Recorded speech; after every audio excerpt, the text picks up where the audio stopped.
La princesse Lila aux cheveux dorés et le pirate Lucas aux cheveux bouclés. L'histoire que je vais vous raconter me vient de ma grand-mère.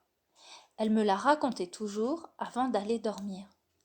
Il était une fois une belle princesse qui s'appelait Lila. Elle habitait avec sa sœur aînée Rose et ses parents dans un château au bord de la mer. C'était une petite fille curieuse et espiègle qui aimait déambuler dans le parc du château.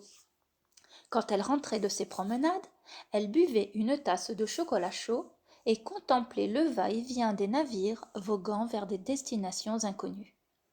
La mer avait la couleur de ses yeux et le soleil semblait se perdre dans ses tresses. Un jour, sur l'immense étendue bleue agitée, elle vit un navire amarré juste à côté de son château.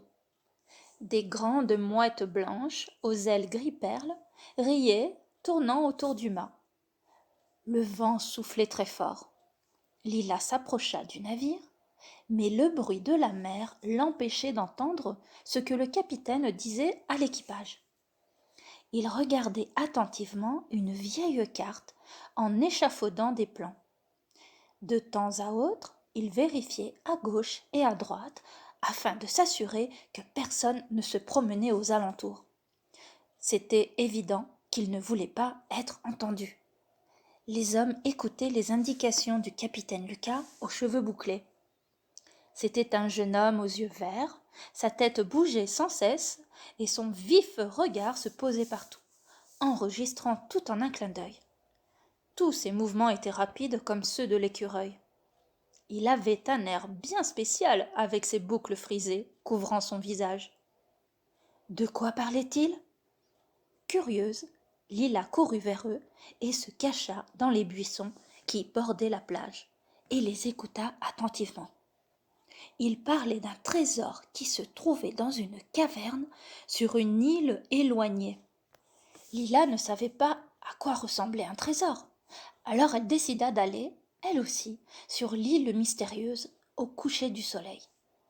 Lila se cacha dans la cabine du capitaine, entre son lit et la proue du bateau. C'était un petit cocon tout chaud où elle dormit profondément toute la nuit.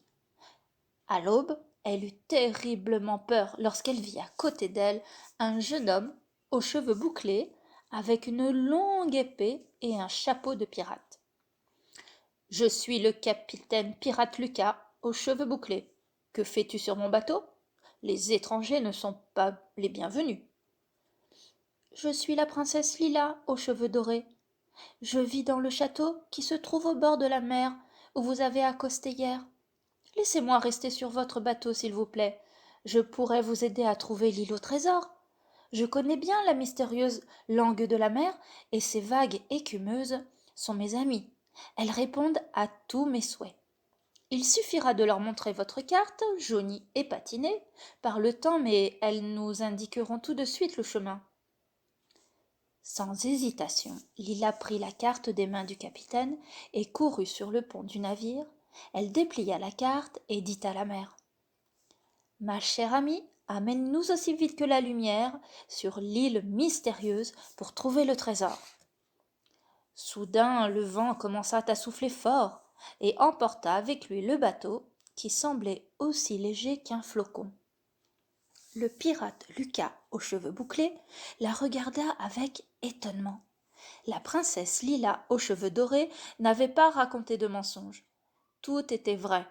En un instant, ils avaient atteint l'île.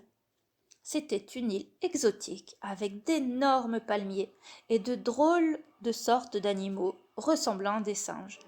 Ils étaient inoffensifs et sautaient d'une branche à l'autre avec une grande facilité. Ils semblaient savoir ce que les pirates étaient venus chercher sur l'île et les emmenèrent dans la grotte au trésor. L'entrée était cachée par une végétation luxuriante. Le capitaine ne l'aurait pas vu si l'un des animaux ne s'était pas faufilé à l'intérieur. Le trésor était là, comme la carte l'indiquait. Il attendait là, depuis des centaines d'années, d'être découvert. De nombreux marins l'avaient recherché au fil du temps, mais sans succès. S'il n'y avait pas eu la princesse Lila aux cheveux dorés, le pirate Lucas aux cheveux bouclés ne l'aurait pas trouvé non plus. Il était conscient de cela et décida de partager le trésor avec Lila. Mais le trésor le plus précieux qu'il avait découvert était l'amitié et le bon travail accompli en équipe. Chers enfants, soyez présents pour vos amis en cas de besoin. Passez du temps avec eux, faites du temps partagé, un trésor pour vous-même et pour les autres.